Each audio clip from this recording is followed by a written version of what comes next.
Hi, Giles. Wonderful to have you from London here with us today in our virtual Redesigning Financial Services studio.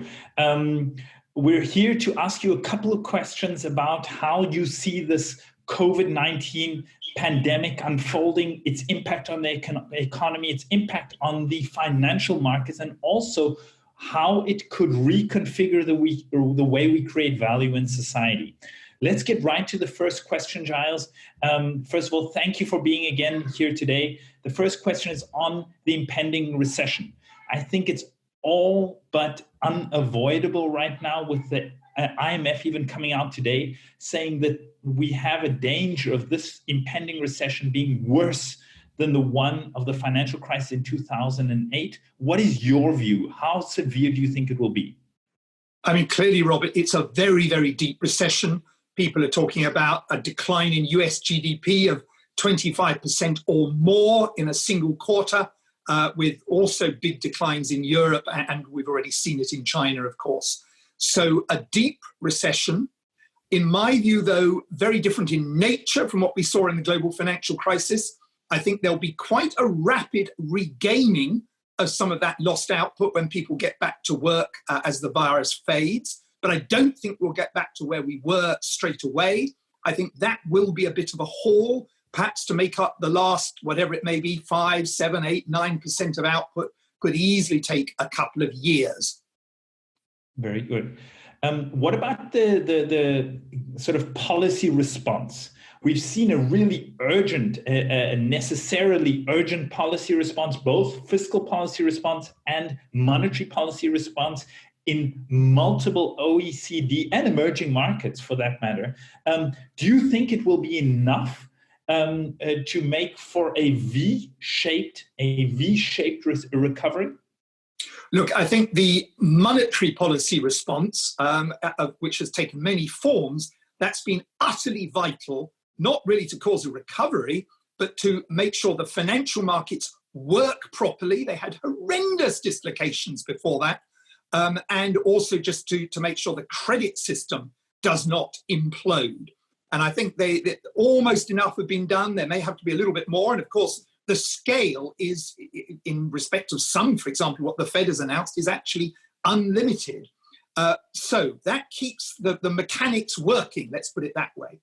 As for the fiscal response, well, what we've seen so far is very unconventional, and rightly so.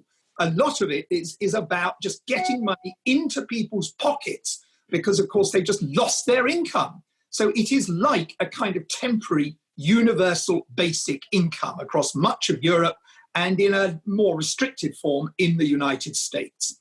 Now, beyond that, a conventional fiscal response, perhaps as the crisis begins to fade, yes, I think we'll need that as well, but that's for the future. What kind of policy measures would you have in mind in that context? Oh, I mean, I think just a more conventional Keynesian stimulus to make up the demand loss, but only once the virus has faded. And by the way, I hope it will take the form of mainly emphasis on green and environmental projects. Very interesting. Let's quickly talk about the markets. The interesting thing is that the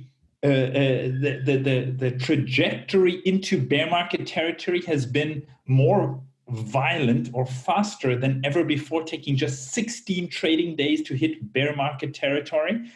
How long will it take to get into an enduring, sustainable recovery? Have we reached the bottom yet or not yet, in your opinion? Not yet, Robert, in my view. I mean, we've seen some good trading days, but I don't think the recovery is yet properly sustainable. What I'm looking for is, in the US, the rate of increase in infection to start slowing down, as it has, for example, in Italy. That's not the same, I'm afraid, as the death rate slowing down, but the rate of increase of infections. In the US, we're probably, many weeks away from that. I don't know how many, certainly a number of weeks. But once we see that, that's the moment where I would be looking to buy into the stock markets. Very good. Now, this pandemic health crisis is really affected every country globally. It's affected trade, relationships, and the way we generate value in society. It's even affecting the way we consumers. Do you think that this is an impetus for structural change in the way we organize our societies, or is that more just hype? No, look, I think the shock is so great that I think there will be deep change. I really focus on three areas. Number one, globalization. It's not the end of globalization, but it will be very different. I think there will be much more focus on local production. Second, state intervention. Certainly in Europe, I think that will be significantly increased. Even in the US, maybe a bit. And then finally, I think there is a change in the zeitgeist of the way that consumers respond. You know, people being in their homes for a prolonged period. It's a period of introspection. It's a period of working with the community. I think some of that will carry on as the crisis fades. There'll be less success for companies that just rely on marketing of marginally improved consumer goods. I think there'll be much more focus of some kind of fundamental value, genuine innovations in products. And the companies that do best at that are the ones who are going to outperform. A veritable quest for meaning or purpose, so to speak. Yes, I think that puts it very well. Thank you very much. Giles, we'll hope to have you back on the program again. It's been wonderful having you. We wish you a restful and introspective weekend at home. Robert, you too, and stay safe. Thank you.